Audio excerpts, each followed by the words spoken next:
पाकिस्तान में कोई भी इलेक्शन हो, उसके पीछे एक ही रूल बुक काम कर रही होती है और वो है इलेक्शन एक्ट 2017। तो आज हम इसी कानूनी किताब को समझने की कोशिश करेंगे जो हमारे पूरे जमहूरी निज़ाम की बुनियाद है। देखें, कोई भी मुकाबला हो उसके कुछ उसूल तो होते हैं, है ना? तो सोचें, अगर इलेक्शन जैसे इतने बड़े मुकाबले का कोई एक मुत्तफ़िका रूल बुक ही ना हो तो क्या होगा? हर तरफ एक अफरा तफरी मच जाएगी। बस यही वो बुनियादी नुक्ता है जो हमें इस कानून की अहमियत समझाता है। तो इसी कन्फ्यूजन और अफरा तफरी को ख़त्म करने के लिए 2017 में पाकिस्तान की पार्लियामेंट एक नया कानून लाई जिसे इलेक्शंस एक्ट कहते हैं। इसका बुनियादी मकसद ये था कि पहले जो दर्जनों छोटे छोटे इंतखाबी कवानीन बिखरे हुए थे उन सबको इकट्ठा करके एक ही किताब में ले आया जाए, एक मास्टर रोल बुक बना दी जाए ताकि सबके लिए आसानी हो और कोई इबाहम ना रहे।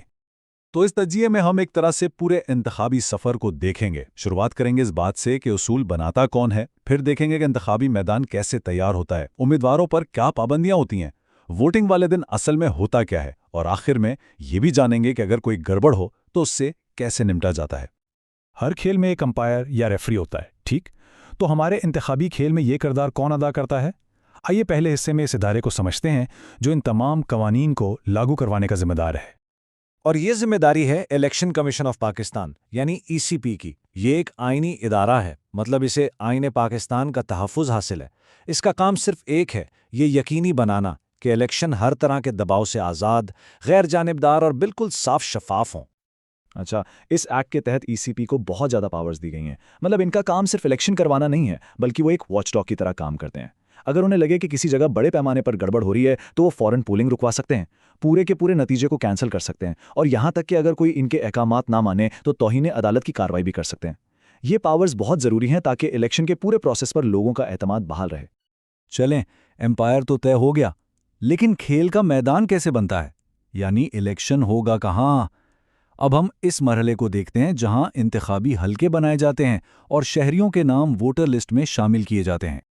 इलेक्शन से पहले पूरे मुल्क को इंतखाबी हलकों में बांटा जाता है। इस अमल को हल्काबंदी या डिलिमिटेशन कहते हैं। ये एक्ट साफ साफ कहता है कि जब भी नई मर्दमशुमारी होगी तो आबादी के नए आदादोशुमार के हिसाब से इन हलकों की हदें भी दोबारा तय की जाएंगी। लेकिन ये हल्काबंदियां अपनी मर्जी से नहीं हो सकती। एक्ट का सेक्शन 20 इसके लिए कुछ उसूल बताता है, जैसे कि हल्के जोग्राफियाई तौर पर आपस में जुड़े हुए हों, उनकी आबादी में बहुत ज़्यादा फ़र्क ना हो, और कोशिश की जाए कि इंतज़ामी यूनिट्स जैसे ज़िला या तहसील को ना तोड़ा जाए। इस सब का मकसद वोटर्स के लिए आसानी पैदा करना है। अब आते हैं वोटर लिस्ट पर। पहले ये काम काफ़ी मुश्किल होता था, लेकिन अब ये तकरीबन खुदकार हो चुका है। जैसे ही कोई पाकिस्तानी शहरी 18 साल का होता है और उसका शनाख्ती कार्ड बनता है, नादरा खुद ही उसका डेटा इलेक्शन कमीशन को भेज देता है। ईसीपी फिर इन नामों को इब्तिदाई लिस्टों में डालकर शाया करता है ताकि लोग चेक कर सकें कि कोई गलती तो नहीं, और फिर सब ठीक होने के बाद हतमी फहरिस्त जारी कर दी जाती है। इस एक्ट में एक बहुत ही अहम और तरक्की पसंद शिक शामिल की गई है, और वो ख़ास तौर पर ख़वातीन वोटर्स के लिए है। सेक्शन 9 कहता है कि अगर किसी भी हलके में ख़वातीन के वोट डालने की शरह कुल डाले गए वोटों के 10% से भी कम रही तो इलेक्शन कमीशन उससे ख़वातीन को वोट डालने से रोकने की एक कोशिश समझ सकता है, और इस बुनियाद पर वहाँ की पोलिंग को कालअदम करार देकर दोबारा इलेक्शन का हुक्म दे सकता है। चलें जी, मैदान भी सज गया और खिलाड़ी यानी वोटर्स भी रजिस्टर हो गए। अब आते हैं उन उम्मीदवारों की तरफ जिन्होंने इलेक्शन लड़ना है। देखते हैं कि उनके लिए यानी उनकी मुहिम के लिए और उनके पैसों के लिए क्या उसूलो ज़वाबित हैं। देखिए, उम्मीदवार बनना सिर्फ एक कागज़ जमा करवाने का नाम नहीं है, ये एक बहुत बड़ा अहद है। हर उम्मीदवार को अपने नामजदगी फॉर्म के साथ एक हल्फनामा भी जमा करवाना होता है जिसपे वो कसम खाता है कि वो पाकिस्तान के नज़रिए और आइन का वफादार रहेगा। ये सिर्फ रस्मी अल्फाज नहीं, बल्कि इसकी एक कानूनी और इखलाकी हैसियत है। अच्छा, एक और बहुत अहम चीज़, ताकि इलेक्शन सिर्फ पैसे का खेल ना बन जाए, इस एक्ट ने इंतखाबी मुहिम पर होने वाले खर्च की एक हद मुकर्रर कर दी है। कौमी असेंबली का उम्मीदवार ज़्यादा से ज़्यादा 1 करोड़ रुपए खर्च कर सकता है, सूबाई असेंबली का उम्मीदवार 40 लाख रुपए और सेनेट का उम्मीदवार 15 लाख रुपए तक खर्च कर सकता है।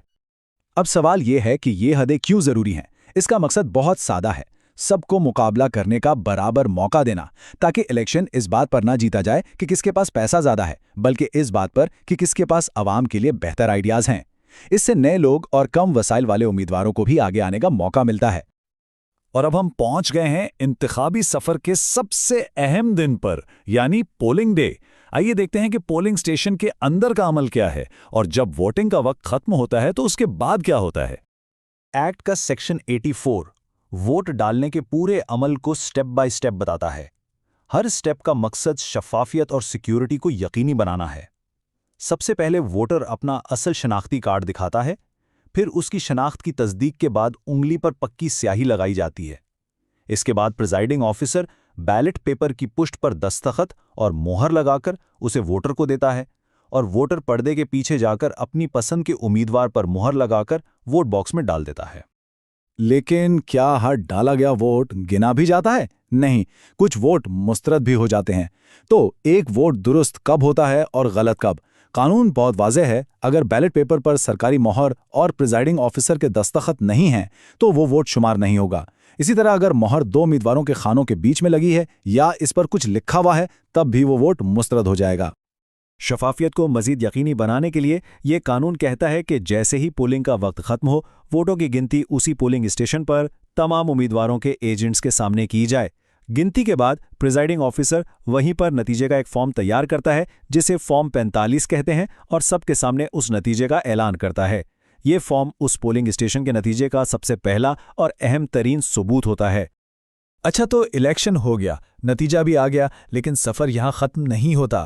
آخری حصے میں ہم ان طریقوں پر بات کریں گے جو اس ایکٹ نے تنازعات کو حل کرنے اور قانون توڑنے والوں کو سزا دینے کے لیے بنائے ہیں۔ تو سوال یہ پیدا ہوتا ہے کہ اگر کوئی ان سب اصولوں کو ماننے سے انکار کر دے یا انہیں توڑے تو پھر کیا ہوگا؟ اس کے لیے بھی ایکٹ میں ایک مکمل احتساب کا نظام موجود ہے۔ یہ ایکٹ کرپٹ پریکٹسز یعنی بدعنوانیوں کی ایک لمبی فہرست دیتا ہے۔ اس میں ووٹ خریدنے کے لیے رشوت دینا، کسی اور کی جگہ جعلی ووٹ ڈالنا، ووٹرز کو ڈرانا دھمکانا یا پھر پولنگ سٹیشن پر قبضہ کرنے جیسے سنگین جرائم شامل ہیں، اور ان سب کے لیے سخت سزائیں بھی مقرر کی گئی ہیں۔ الیکشن کے بعد اگر کسی امیدوار کو لگتا ہے کہ اس کے ساتھ دھاندلی ہوئی ہے تو وہ الیکشن ٹریبیونلز میں جا سکتا ہے۔ یہ خاص عدالتیں ہوتی ہیں جن میں ہائی کورٹ کے جج شامل ہوتے ہیں۔ یہ تمام ثبوتوں کو دیکھتے ہیں، اور اگر الزامات سچ ثابت ہو جائیں تو ان ٹریبیونلز کے پاس یہ اختیار ہوتا ہے کہ وہ اس حلقے کے پورے الیکشن کو ہی کالعدم قرار دے دیں۔ تو آخر میں ہم یہ کہہ سکتے ہیں کہ الیکشن ایکٹ 2017 بلا شبہ ایک بہت ہی جامع اور تفصیلی قانونی دستاویز ہے۔ یہ اصول بھی بناتا ہے، ادارے بھی قائم کرتا ہے، اور احتساب کا ایک نظام بھی دیتا ہے۔ لیکن اصل چیلنج یہ ہے کہ ایک اچھی قانون کی کتاب اور زمین پر اس پر حقیقی عمل درآمد کے درمیان جو فاصلہ ہے اسے کیسے کم کیا جائے۔ شاید اس کا جواب اداروں کی مضبوطی اور ہم سب کی اجتماعی بیداری میں ہی چھپا ہے۔